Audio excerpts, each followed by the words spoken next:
Welcome to session 4. In this session, we're going to talk about the first skill of conscious discipline out of the 7, the skill of composure, followed by the first power that's under the 7 powers of conscious discipline, the power of perception. Before we get started, I'd like to start off with a little breathing strategy that you can use in the classroom or with your kiddos at home. So everyone sit up, put your hands on top of your head. We're going to do the balloon today. Breathe in through your nose, blowing up the balloon and letting the air out. We're going to do that 2 more times. Ready? Breathe in.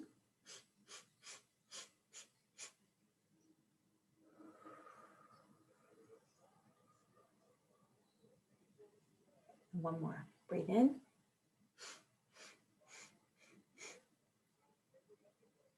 And breathe out.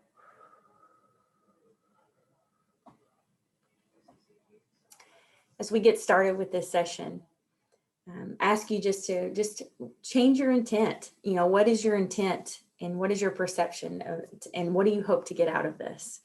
I hope that you've used this breathing technique and it will be able to see what it can do for your concentration and for your focus, and how you can also use this breathing technique in a classroom with little kiddos. I do remember when I came home from my training of conscious discipline, this balloon icon was in my house a lot and was used a lot by my kiddos, and it was a hot topic in the home. And we'll go ahead and get started, and we'll talk a little bit more about how important that breathing is today.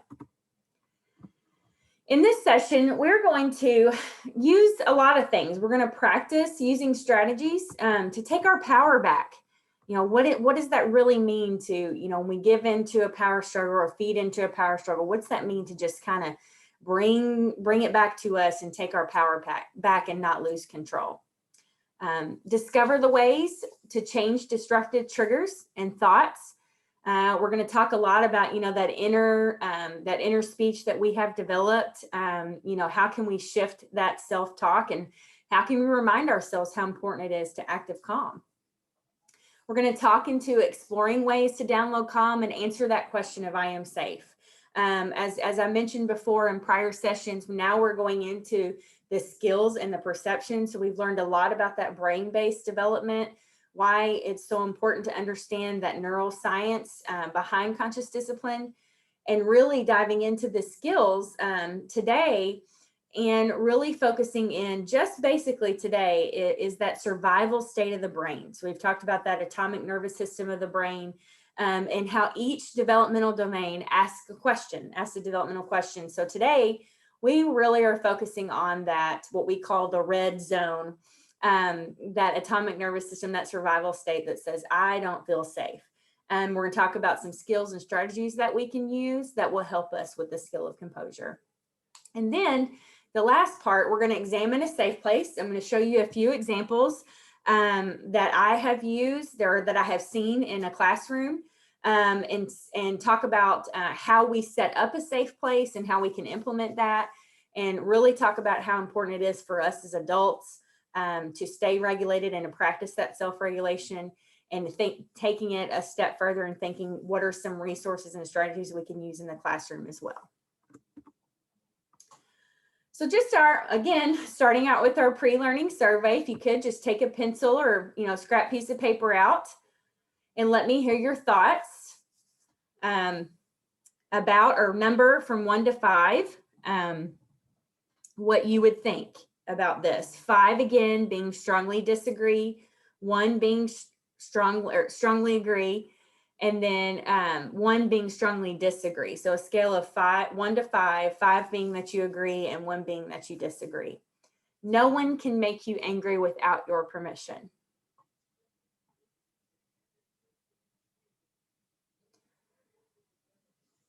Okay. When I take a deep breath, my inhale and my exhale should take the same amount of time.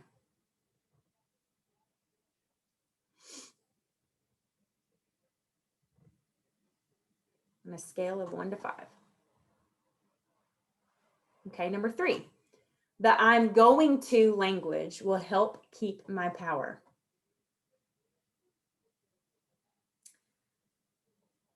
On a scale of 1 to 5. You know, I do know that early on when I kind of tried to listen to this, I'm going to language, what does that even mean? We'll talk a lot about how we should change our shoulds to I'm going to do this. Instead of I should do the laundry today, it's I'm going to. So we'll talk a little bit about that. You'll see what that means. We'll break it down. Okay, question 4, the phrase, see how you made her feel, teaches children empathy for others. 5 being strongly agree and 1 being strongly disagree. We're going to have 3 as kind of undecided or mixed. Okay, and question number 5, behaviors that trigger my anger say more about me than the other person. Behaviors that trigger my anger say more about me than the other person.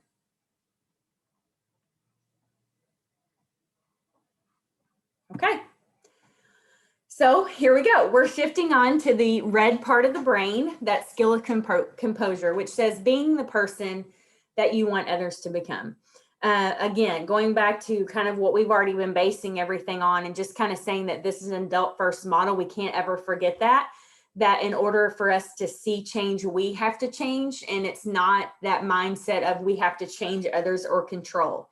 So if you're thinking about going into a classroom, changing that mindset of I want to be the best teacher. I want to be that best person for the kiddos in my classroom. That perception, that power of perception. So you've got the why behind why we have to stay composed is that no one can make us angry without our permission. I remember very much in my classroom in the early years without any skills.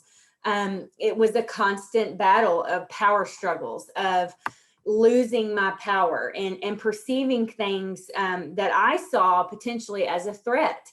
A lot of it was, the controlling nature that everything had to be perfect. And when things weren't perfect, that sent me into frustration, which caused me to lose my temper or lose control. And there was no sense of calm. And the room was toxic. It was a toxic classroom because I was living in, I went from survival state to emotional state pretty much on a daily basis. So if I'm doing that in my classroom, how do you think the kiddos were in my class as well? So when we're thinking about each one of these different domains or different parts of the brain, there's always an adult goal and a child goal. For this particular session, the adult goal is to be the person we want others to become and remain calm enough so that we can teach children, just like I had mentioned. If I had known that from the beginning and remain calm and understand how important that is, then my classroom environment or culture would have been a little bit different. So I know that things that have been passed down or things that were modeled for me from my childhood that tended to come out more frequently in the classroom, and they have at home and still do. And the child goal is to develop the ability to actively calm and regulate their emotions. We can't expect children to understand how to calm and manage their own emotions if we can't do that ourselves. So we're going to talk about that a little bit today on how we can help kids through that. So one of the coolest things, a lot of cool things, but there are a lot of, for each different state, there are combined tools that create a sense of either safety, connection, or problem solving. And so for survival state, we want to remember, Dr. Bailey is so creative with all of these acronyms to help us remember specific things. If I remember, for example, NARCS is to stand for these are the things I need when a child is in survival state. I can help if I do this, this, and this, and this, then I know that I'm helping them in that survival state. So today we're just focusing on how can we create that sense of safety. So number one, we want to talk about noticing. We've already talked a lot about that in past sessions about how important it is to shift from judging to noticing. So that would be number one. You do that by a couple of, you do that by, a couple of ways. Number one being, noticing the child, because the number one goal when they're in survival state is we want to gain, shift to that emotional state of the brain. So we do that by doing different techniques, like your face is like this, your arms are like this, you seem sad. So we're pulling emotions out, right? So we get them immediately shifted just like that, shifted to that emotional state of the brain by practicing that skill. The A in NARCS stands for assertiveness. That's going to be our next session. We're going to break down, look at really how important it is to teach assertiveness and to teach kids to have a big voice, or we say use your big voice. It's basically bully prevention 101, to teach kids to be assertive, right? And to say to the other child, it's conflict resolution as well, to say to the other child, I don't like it when you. So we'll talk a lot about that during our next session. The R in NARC stands for routines for predictability. We know as early childhood educators, and even children in general, even school age, routines are so important for children. Routines are important for us. When there is a set routine or a picture schedule or a visual for a child to know what is coming next, then that's going to help them in the long run too. So when transition creates havoc or chaos, they have these routines that are set in place that create that sense of predictability for them, that sense of safety. It meets that safety component. The C in NARCS is composure. We're going to focus a lot on that today. I know that composure was the first skill that I discovered right away that, gosh, I really need to work on that. In order for me to stay composed, I have to do a couple of things. So that was really hard for me to do in the beginning. I had to change my mindset, and so when I came home from my training, it's been 4 years. When I came home from my training, I had to really start to model those things. And it was something that my family had not seen before. Their version of me, when the routine or was messed up, or there was a glitch in my day or something went wrong, all they could see was mom just kind of losing it, which was the same skills that I had also in the classroom. And then the S for NARCS is that safe place and safe keeper. We're going to talk mostly about the safe place today. That safe keeper being, there's a different structure. We can lay that out for you. The next time that we have class live, I'd like to show you a couple of examples, but really want to show you examples today on how can we create that safe place within so that we can create that on the outside as well, for the home or for the classroom. So let's go back to a reminder. We know that, first of all, we've talked about how important it is to breathe and take in that moment, right? We know that composure is immediately, once we have composure, we know we are changing that internal state. We're bringing it from upset to calm, and we're changing that mindset. We're bringing our mind to where our body is in that moment. And I've said this over and over again, that the logo of conscious discipline is clear as it can be. The head and the heart. And that's really what we're trying to do, is we're trying to link that head and that heart together, right? So that we can all feel this sense of safety and connection so that we can problem solve. The effective parenting or even teaching, effective teaching requires us to model the behavior we want children to develop. And that's by practicing being a star. You have to start that for yourself. You have to look at that child's behavior and look at them and rewrite the story in your head that this child is not out to get me. They are not the wolf or tiger that's causing me to lose it today. I tell teachers this all the time, that there's the kids that are the challenging children don't lay in bed at night and want to know how can they make your world crazy the next day. We feel that way because of the way we're feeling emotionally, but we know now that our state dictates behavior. So what kind of state should we be in? This is where we should be. So this is our reminder. We've got to stop. It's our reminder to take a deep breath. It's our reminder to relax. And here's my favorite. It's a reminder to pause. Okay. Owning the pause button is something that I've had to really practice. But man, once I do, it helps me go, okay, I'm shutting off that fight or flight. This person, this situation, I'm changing my perception. Okay. And I'm pausing. So STAR being stop, take a deep breath, and relax. So important for us as adults to practice that. I'll never forget one of the very first trainings that I ever did. In the beginning, it was a parent training, and I had a husband and wife coming back, after weeks of coming to this training, saying, I practiced the STAR. Man, I really used my STAR today.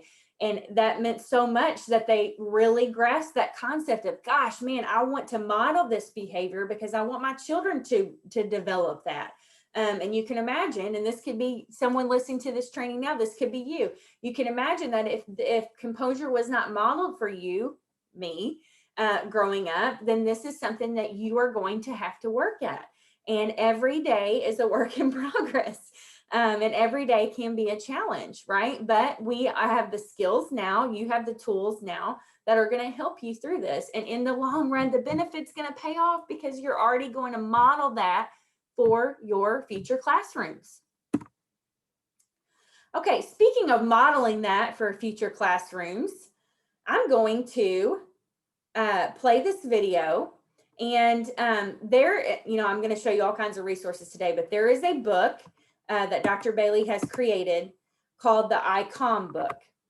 And this video is so cool because it actually shows Dr. Bailey like reading the book herself, but it's a great resource for teaching composure and doing it through the literacy component. So I'll show you this video here, and it's kind of neat to see Dr. Bailey.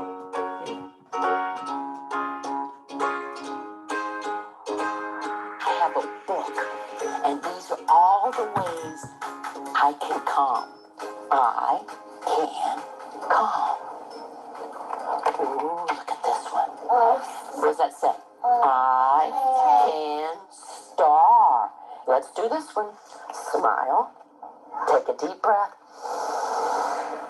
And relax. Oh, here comes another one. See if you can read it. Drain. Let's put your arms out. Tight, tight, tight. Squeeze your face, and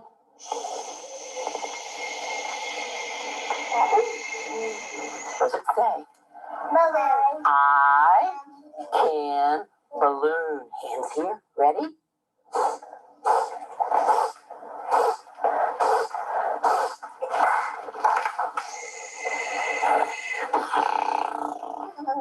You know this one might.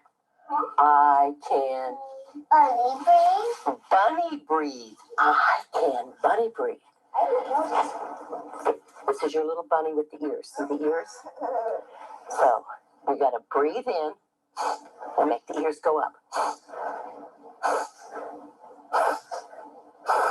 And then hop up.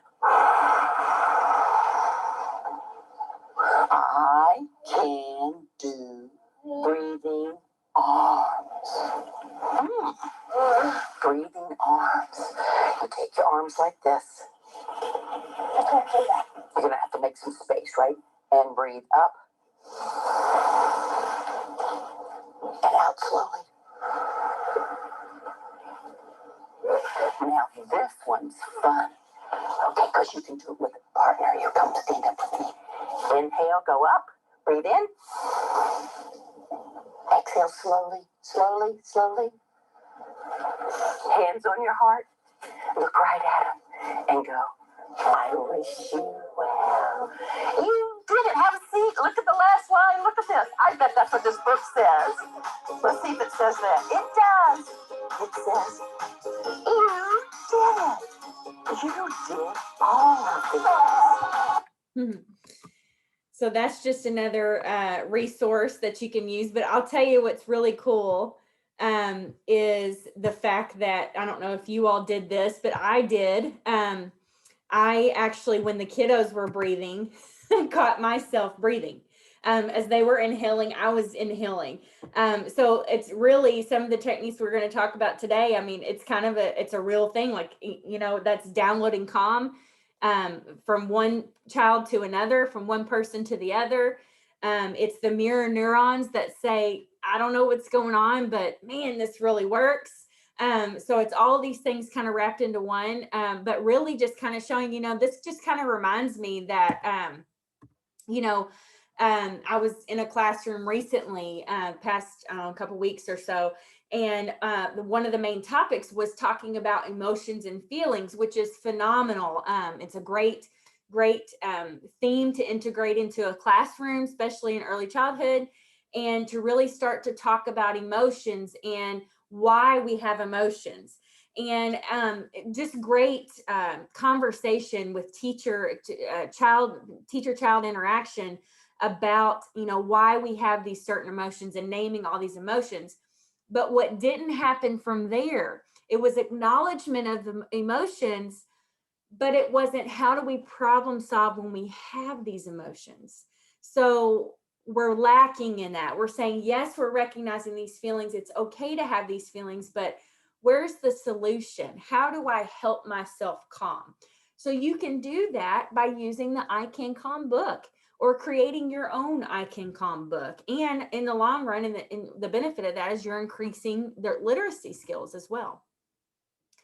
So going back to that power of perception and that sense of stress and the sense of, let me find my clacker here, that sense of just, I'm going to lose it, right? You know, I, again, going back to this, I feel like this is what my classroom was all the time. And I continue to go back to that my classroom was like this. And so the kiddos were like this. I had about 17, 16 kids in my classroom. And, you know, about 9 out of the 16 were like this. And that's because my state dictated, you know, what was going to happen or the tone or the culture that was in that classroom. So when we're thinking about what do we have to do with that? You know, we've got to shift our perception. We have to look at those things that cause us to trigger and how do we get out of our own heads by doing that? We have to rewrite that inner speech in our head that says, gosh, this person or this child or whatever behavior is happening, it's not out to get me, it's not out to ruin me. How do I get to that place that says, okay, I got this. Okay. So it's going back to the importance of really changing your perception and staying composed in the long run. The first thing you have to do, oh my goodness, the first thing you have to do is practice being a star.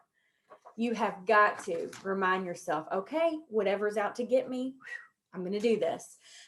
You know, I remember very distinctly in the beginning of this journey for me, you know, I was doing a lot of out of town trainings for professional development, going to and from conscious discipline 1 to conscious discipline 2. And so there was a lot of time and then trainings in the evening as well. And so there were a lot of nights and evenings that I was away for work. And so you know, as someone who everything has to be perfect, or why can't you just do this for me and me not have to saying anything mentality. There were times that I would come up to the driveway and I would have to sit in my car and star before I walked in the house. And a lot of that was, I was fearful of the mess that was going to be in the living room. I was scared of the dirty dishes in the sink. I was letting all of that send me into a little bit of panic. And so I really had to rewrite that story in my head that, gosh, how can I change my perception? So what I ended up doing was I was starring before I would even walk in the house. And then I would say this. I would say, no one is going to make me angry without my permission. And I'm going to take my power back. Because here's what happens. Dr. Bailey says it's like a beach ball effect. Whomever we've placed in charge of our feelings, we've placed in charge of us, right? So let's say you get an argument with somebody and you go back and forth, an argument with your parents or your significant other, and you go into it and then they go into it. And then whoever we've placed into, it's like a beach ball. We're passing the beach ball back and forth, back and forth, back and forth. Because we're placing that person in charge of our feelings.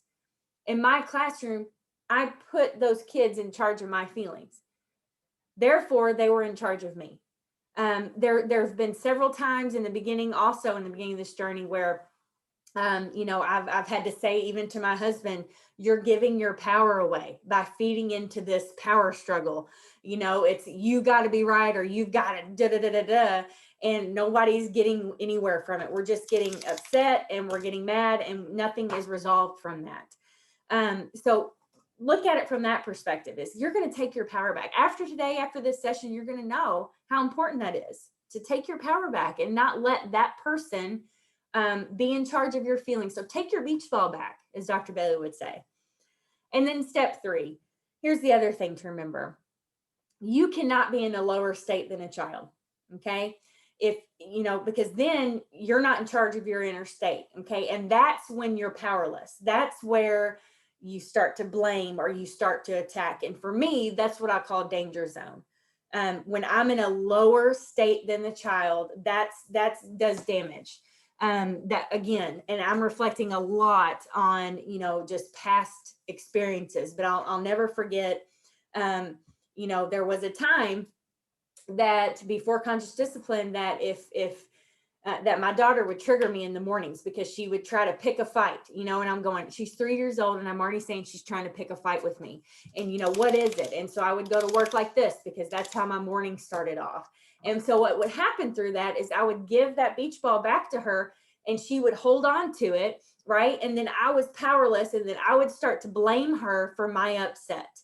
Okay, so do you see how we tend to do that? We do that as human. It's just human nature. We do that. So today we're going to go, okay, I'm going to take my power back. I'm going to change my perception, right?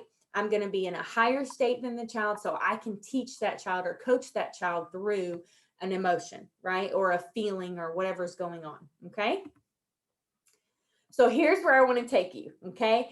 Who is that person? Who or what is pushing your buttons? If we were in a live class, I would say, all right, let's just start jotting down, different triggers that you can think of. And when we do that, right, we go, okay, well, that person has made me angry and they're triggering my anger. And necessarily 9 times out of 10, in all reality, it's not that person.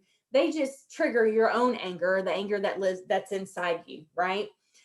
So we know that our triggers can blind us to children's real problems. If you all can remember the video of Jill Beck that we played back, in a prior session, triggers of things just kind of getting in the way. So where do those buttons come from? Okay. And I'm going to tell you, those are wounds from our childhood. As scary as that thinks, and I did not know this prior to knowing this knowledge, is that those are the wounds from our childhood, right? And so I say that in all because I want to share with you the story of Ivy. Ivy was a little precious little blonde-haired, blue-eyed little girl in my classroom at a long time ago. And Ivy came to me with a lot of challenges. She was very controlling. She had a little bit of sass, and she was a leader. And I saw that in her. But most of the time in my classroom, those good qualities about her blinded me. Those good qualities about her were blind. I was completely blindsided because I was so focused on her behavior. And when we're talking about wounds from the childhood, from my childhood, when Ivy would not sit in the circle like everyone else, and my circle wasn't perfect because I didn't have all the children sitting in, and me feeding into forcing her, making her comply to sit down, and then creating in that power struggle, and me sitting her in timeout because I didn't know what to do, or me making her comply was causing her to not feel safe. And so that perfectionism, that everything has to be perfect on the outside, is a wound from my childhood. And so that was coming out. It was reflecting in my teaching skills. It was reflection of my classroom. And not knowing and knowing at the time that it was doing more damage to Ivy than it was anything. Ivy was her parents were going through a horrible divorce at the time. There were several times on occasion that I would witness the mom and dad belittling each other in front of me and in front of Ivy and more children in the classroom. She was going through so much trauma at home, and I totally missed it. I literally was blinded to her real problem.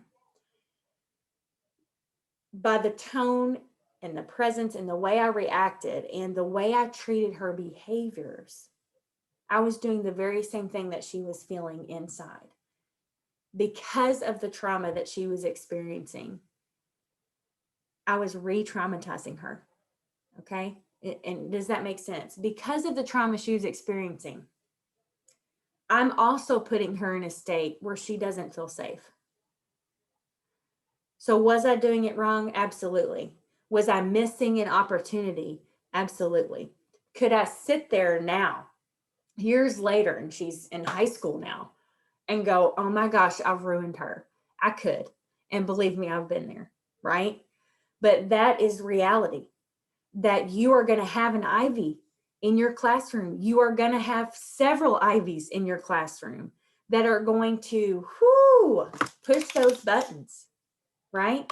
But here's the thing, and here's what I don't want you to get. You are going to have the skills and the tools now to be able to look at that Ivy with the glass all the way up, with those love glasses on that you guys have seen me wear, that you see the best in that child and that maybe they are missing skills. And number one, our goal as the teacher, right? As the parent, as the adult, our goal is to be that safekeeper for that child. What I should have done is created that safe place for Ivy, right? In those early years where development is so crucial, right? She just needed a person. And when she was coming to school, I was her person 9 times out of 10, but when she would have those behaviors, I was not her person, right? And so you're going to have those Ivies.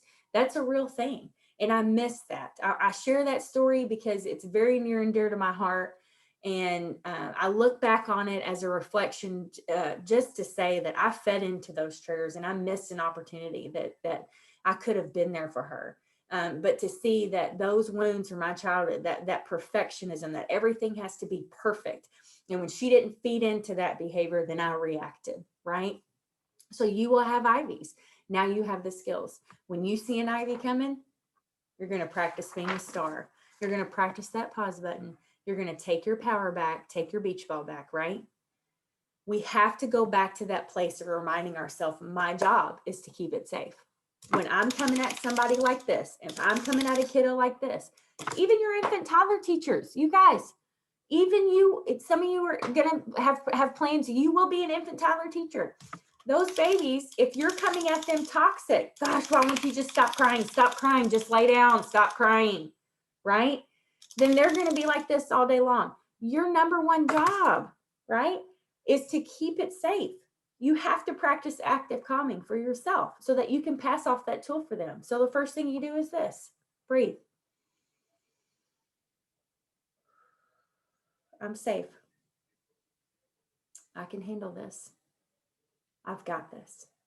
And in order for you to do that, you've met that safety. You've met that adult goal. I am safe. I feel connected with this specific child or this person. Now what skill can I learn or what can I teach? That's the goal. That's the goal. And I'll tell you what's really cool. I'm going to stop this, and I'm going to show you a really cool video of Kim Jackson, who is actually downloading Calm. And we'll talk here in a second how awesome that is for children. But Anne, to see, she's in a safe place here, as you can see. Let me share. Okay. And this is just another way, a structure you see. So you actually see a safe place structure. And then how in the world are we going to teach kids this, in our classroom? We have to model that for them. The baby is wailing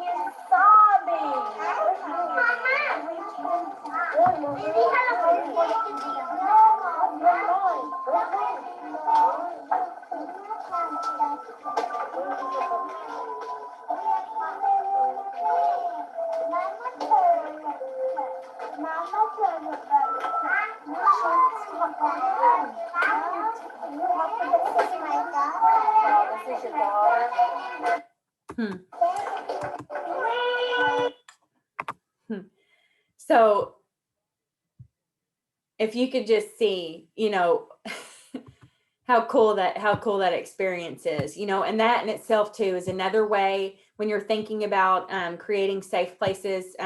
Number one, as the adult, you always want to be with the child in the safe place. It's not used as a timeout. We'll talk about that here in a second. But I always look when I watch this video, and I've seen it a million times, but I always look at this video and I think, gosh, what an opportunity. Let's say, for example, that this child has a younger sibling, and let's say, a baby, in the home, and we know that babies create, a little bit of chaos, right, when they're screaming and crying. What an opportunity this is for this 4 or 5-year-old child to practice this skill of self-regulation, so that when mom or dad or a caregiver is, not safe, and they're reacting in a state of not calm, how this child now has the skills to be able to maybe pick up that baby and download that calm to her. So I always think of that, gosh, what an opportunity that is. So this is an example of what a safe place looks like.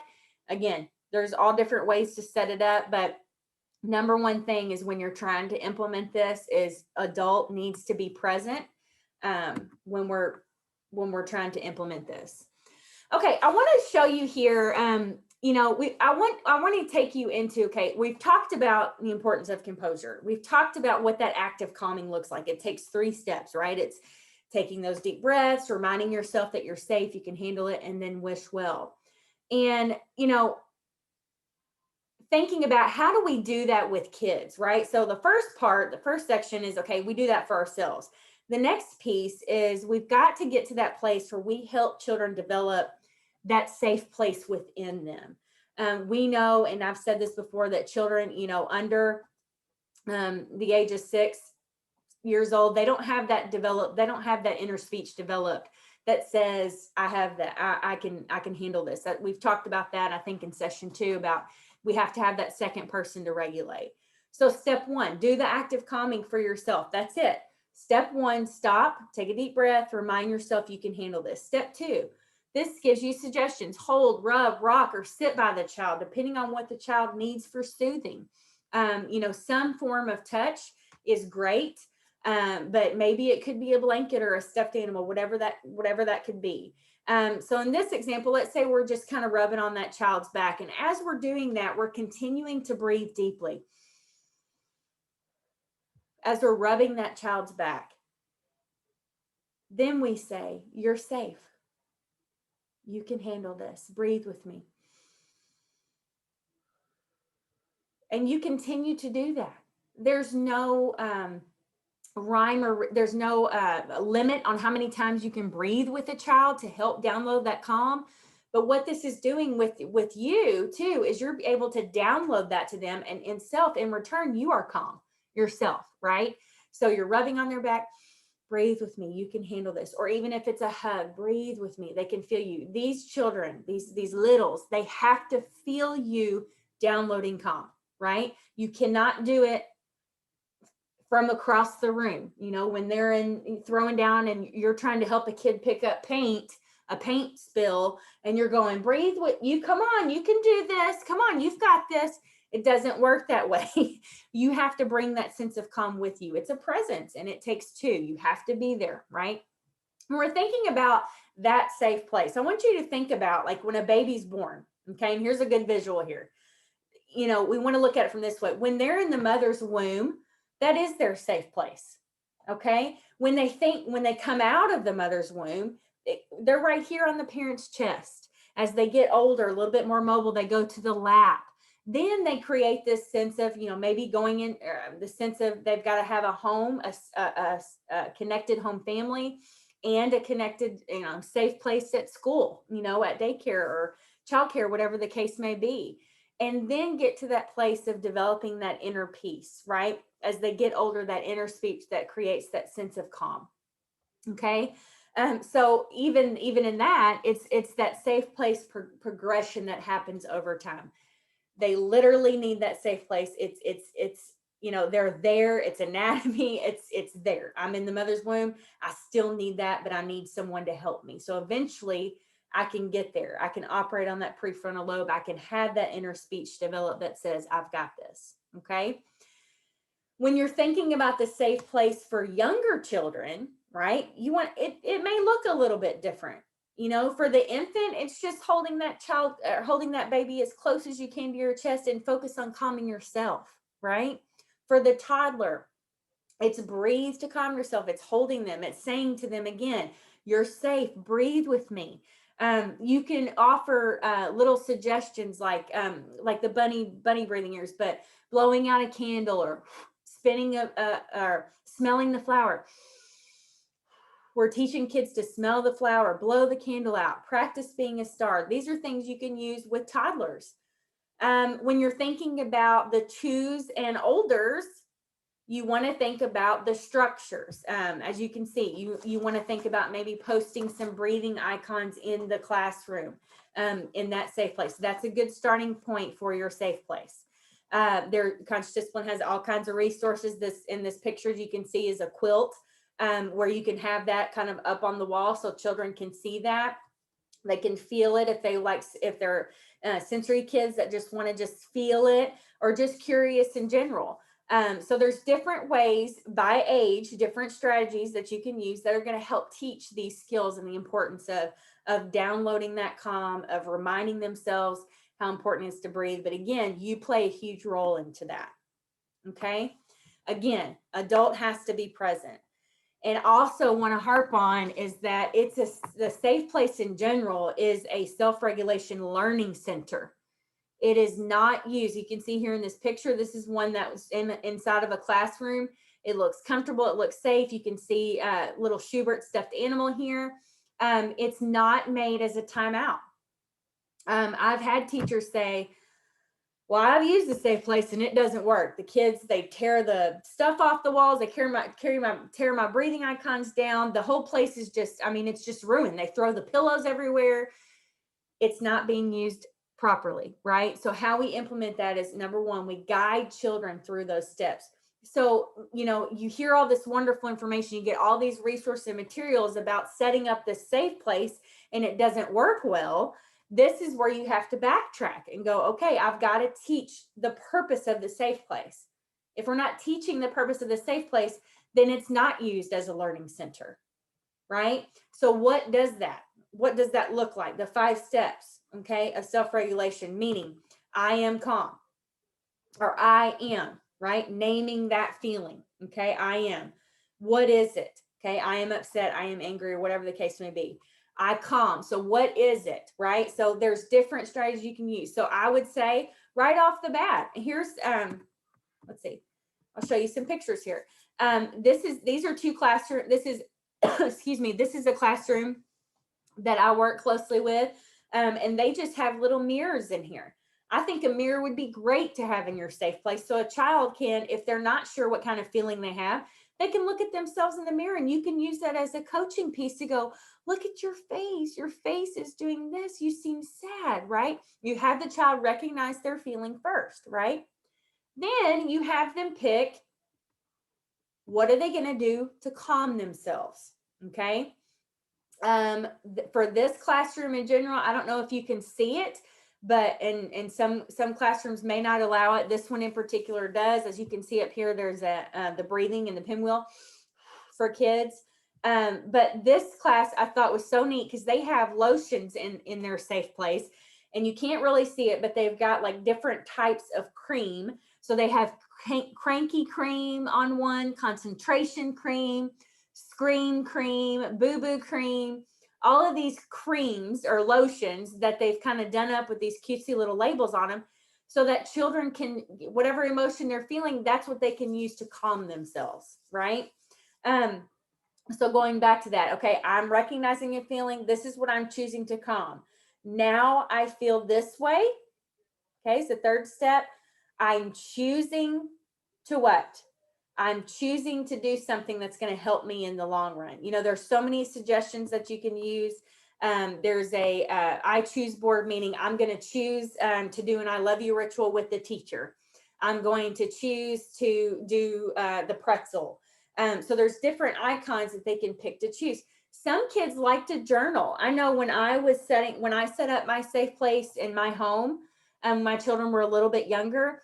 I had an area that I set up, but I had to make it age appropriate for both of my kids because they were two different ages. So I had a journal, like a sketchbook in there for my son because he likes to draw whenever he's going through something instead of writing.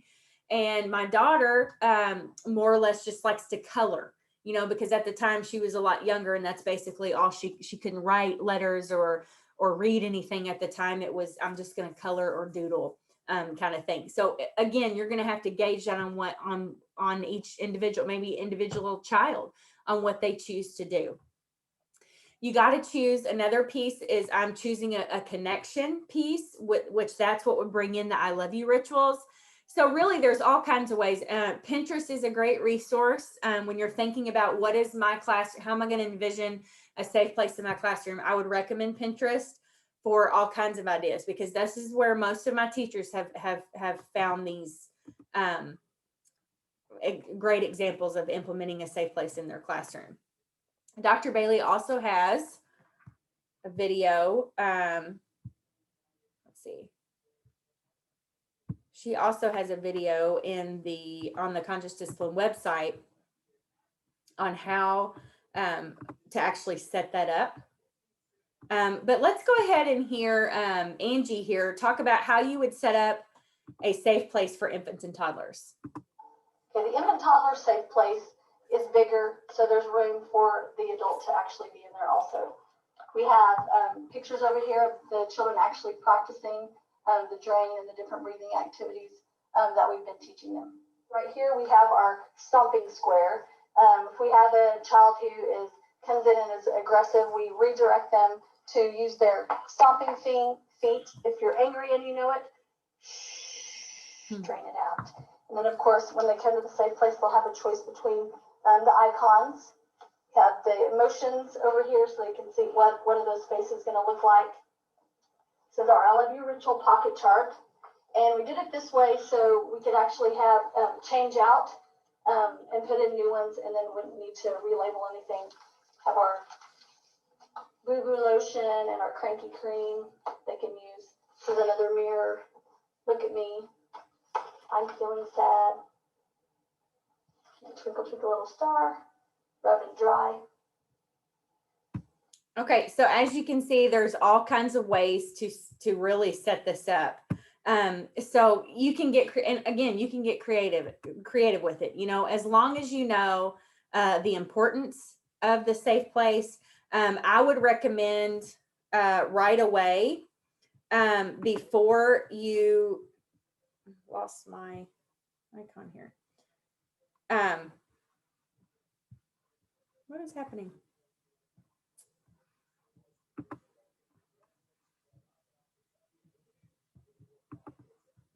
Okay. I would recommend teaching before, and Dr. Bailey even recommends this as well, is I would recommend teaching the strategies and the 5 steps of self-regulation. That's where I want to go. I would recommend you teaching that piece first before you move it into a safe place or create a safe place. Okay. After talking to teachers and just experience all around, that's usually kind of like the go-to is we didn't teach it before we set it up. Therefore, the kids really didn't know the purpose of it, the why behind, and that's going to help you in the long run. The more repetitious you are with, here's the reasons why. And think about kind of that example I gave you earlier is emotions and feelings are huge. They're a great theme to carry on. It can carry out through the whole school year. It's something they can continue on as they get older and move to another classroom. But you got to you can't stop there. You got to teach, okay, well, what can I do? What's the problem solving piece? What can I do when I feel this way? So this gives you something, taking it a step further. Okay. Also, Dr. Bailey has a fantastic book series that I think I've mentioned before, but Sophie and Schubert our siblings. Schubert is the older brother. His book series, and they both come with stuffed animals, but his book series, a lot are all geared towards school age. So all the situations in the scenarios that are in the book are all going to be situations that kids are probably going to see and be able to relate to in a school age setting. Whereas Sophie is more for early childhood. These are going to be, you know, the board books. They're shorter stories. They're quick. There's actually really cool talking points at the end of each book that you can use with that continued learning through literacy. So what's really cool about it is each skill has a book. So depending on how your lesson plan looks, or even going any further with that, how you're going to implement that, you know, this is something you want to incorporate into your learning. And it's a fun, creative, cute little way to be able to have the kids kind of grasp that concept of each skill. You know, and if you're familiar with the Conscious Discipline website, if you go into the website and actually look up Sophie's classroom, there's also a Schubert's classroom as well, but you go in there and you look up Sophie's classroom, and it will tell you, give you examples of how you would set up certain structures in the classroom. So if we're particularly thinking or talking about that safe place, you would go in there and click on Sophie's classroom and toggle down to safe place, and it will show you kind of what that looks like in a classroom setting. So let's just kind of, as we wrap up here, just kind of recap and kind of where I want to leave you as we go into the next session, session 5. But I want to just remind you, okay, to take your power back. Envision that beach ball. You know, I'll never forget the first time that Dr. Bailey shared that concept with me. It was like, oh, the light bulb has gone off. But really that perspective of, let's take our beach ball back. Like, give me that beach ball, I'm going to keep it. So take your power back, and instead of saying, you know, I'm going to do this, saying I'm going to do this, instead of I should do this. No, you're going to, right? And that's going to guide us into our next session as we start to really dive into that skill of assertiveness. And also too, is reminding yourself, gosh, active calming, it's so important to calm myself so that I can help children do the same. Again, going back to being that best version of you. Effective teaching comes when you model that for your kids, when you model composure for your kids, for your infants and toddlers, your preschoolers, your pre-Ks, modeling that calm for them, right? Because you have a job to do. It's going back to that safekeeper, right? And lastly, providing an opportunity to practice that self-regulation for you personally as the adult. Now is the time for you to practice that now, so you can cultivate that culture of modeling that sense of calm and being able to just download that calm just like that, because you've had the time to practice that. So as we wrap up this session, I want to, again, we're going to do a little I'm willing spirit fingers because we can't be live, but let's commit, okay? Let's go in today and ending our session with a commitment, all right? So if you're willing, we have our spirit fingers in and we have our spirit fingers out as we get finished. So I'm willing to recognize when I'm upset and actively calm myself first, so that I am more likely to respond rather than to react to others. If you're willing to do that, spirit fingers up, spirit fingers in. I'm